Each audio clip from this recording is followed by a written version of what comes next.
হিন্দু ধর্মে প্রতিটি দেবতার একটি বাহন আছে, যা কেবল পরিবহনের মাধ্যম নয়, বরং সেই দেবতার গুণ, স্বভাব ও শক্তির প্রতীক।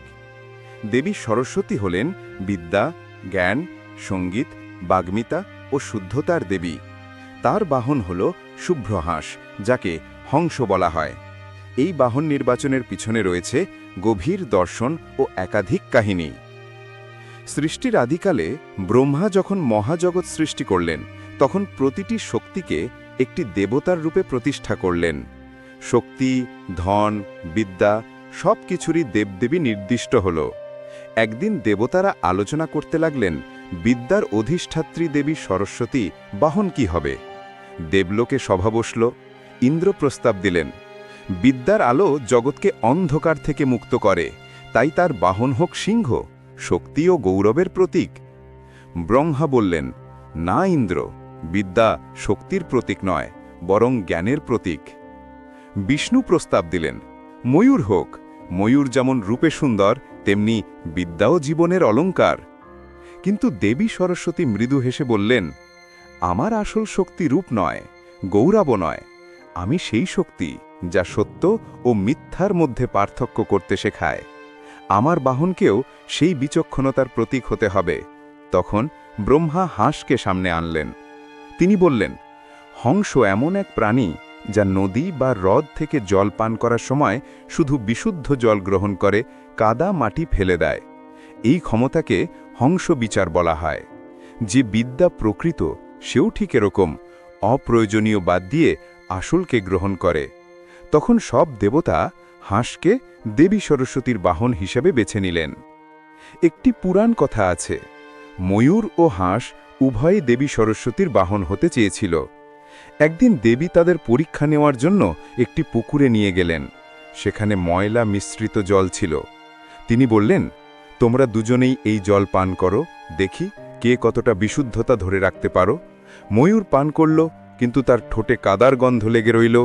হাঁস পান করল এবং কেবল বিশুদ্ধ জল গ্রহণ করল। কাদা ও অম্লান সবকিছু ঠোঁটের পাশে ফেলে দিল।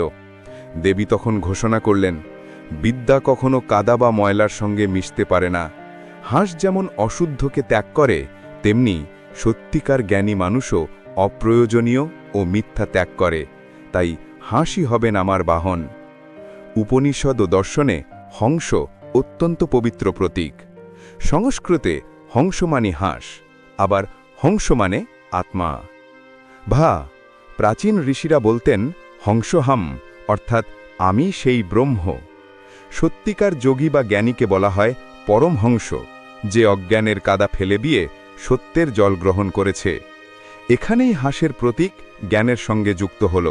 তাই সরস্বতী, যিনি বিদ্যার মূর্তি, তার বাহন হল হংস।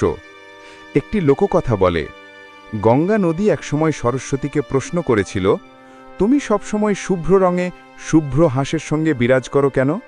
সরস্বতী উত্তর দিয়েছিলেন, গঙ্গা, তোমার মতোই আমি পবিত্রতার প্রতীক, তবে তুমি বাহ্যিক শুচিতা দাও, আমি দিই অন্তরের শুদ্ধতা। হাঁস হল সেই প্রতীক যে বাইরের ময়লা ফেলে দিয়ে অন্তরের শুদ্ধতা গ্রহণ করে। এইবার জানা যাক হাঁস কেন উপযুক্ত প্রতীক। ১. শুদ্ধতা।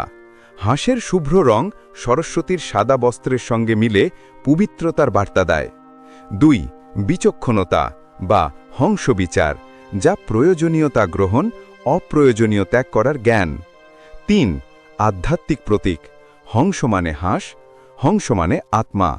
যোগীদের সর্বোচ্চ উপাধি পরমহংস। ৪. শান্তি ও কোমলতা।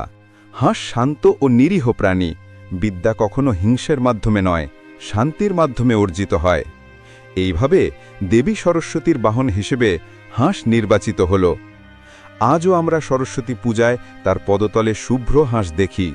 এই হাঁস আমাদের মনে করিয়ে দেয়, জ্ঞানের আসল উদ্দেশ্য হল বেছে নেওয়া, সত্য গ্রহণ করা, মিথ্যা ও অপ্রয়োজনীয় ত্যাগ করা। বিদ্যা অহংকারের জন্য নয়, অন্তরের শুদ্ধতার জন্য।